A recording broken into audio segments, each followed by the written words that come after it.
What would you do if you had a dream so impossible, so dangerous, that everyone around you begged you to stop? Would you listen? Or would you risk everything, your life, your sanity, to make it happen? Imagine flying a tiny, single-engine plane across half the world, without knowing how to properly fly. Then, attempting to climb the deadliest mountain on Earth, without any real mountaineering experience. Sounds insane, right? Well, Maurice Wilson did exactly that.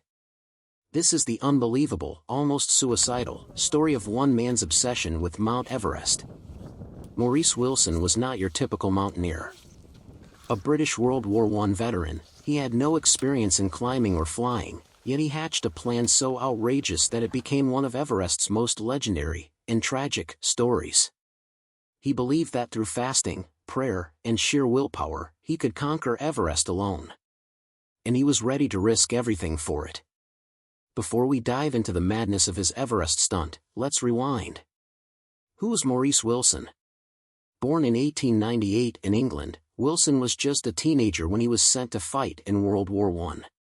At 19 years old, he faced death on the battlefield, was severely injured, and nearly lost his arm after taking a machine gun bullet. But instead of breaking him, the war gave him a dangerous idea, that sheer willpower could overcome anything. Wilson's master plan? Fly from Britain to Tibet in a rickety de Havilland Gypsy Moth biplane, land as close as possible to Everest, and then, walk to the summit. The only problem? He barely knew how to fly. After some rushed flying lessons, Wilson somehow managed to take off in 1933, despite British authorities warning him against it. In 1934, a lone man set out on a mission so reckless, so impossible, that it defied all logic. No professional training. No support team. Just a dream, and pure, unstoppable obsession. His name? Maurice Wilson. His goal? To climb Mount Everest, alone. And how did he plan to get there? By piloting a tiny plane across the world, despite barely knowing how to fly. This is the insane true story of Everest's most bizarre attempt, a story of adventure, desperation, and one man's tragic obsession with the impossible. Maurice Wilson was not a mountaineer. He wasn't a pilot either. But that didn't stop him from dreaming. Born in 1898 in Britain, Wilson fought in World War I and was badly wounded in battle. He survived, but the war changed him. He became restless, always searching for purpose. After traveling the world and trying different careers, he found himself obsessed with one idea, Mount Everest. At the time, Everest was the ultimate challenge. Only a handful of climbers had ever attempted it, and all had failed. The mountain was considered unconquerable. But Wilson was convinced that he had the answer. His secret weapon? Fasting, prayer, and sheer willpower. He believed that by purifying his body through extreme fasting and faith, he could survive the harshest conditions on Everest. He had no climbing experience, no proper training, just an unshakable belief that destiny had chosen him for this mission. Now, here's where things get really crazy. Wilson didn't just want to climb Everest. He wanted to fly himself to the mountain in a tiny, single-engine biplane, a 1920s de Havilland Gypsy Moth. The problem? He didn't know how to fly. But details like not knowing how to pilot a plane didn't seem to bother Wilson. So, in 1932, at the age of 34, he took a few flying lessons, just enough to get off the ground. And that was it. His plan was simple, yet completely unrealistic. He would fly from Britain to India, sneak into Tibet, which was off-limits to foreigners, land as close as possible to Everest, then walk to the summit, alone.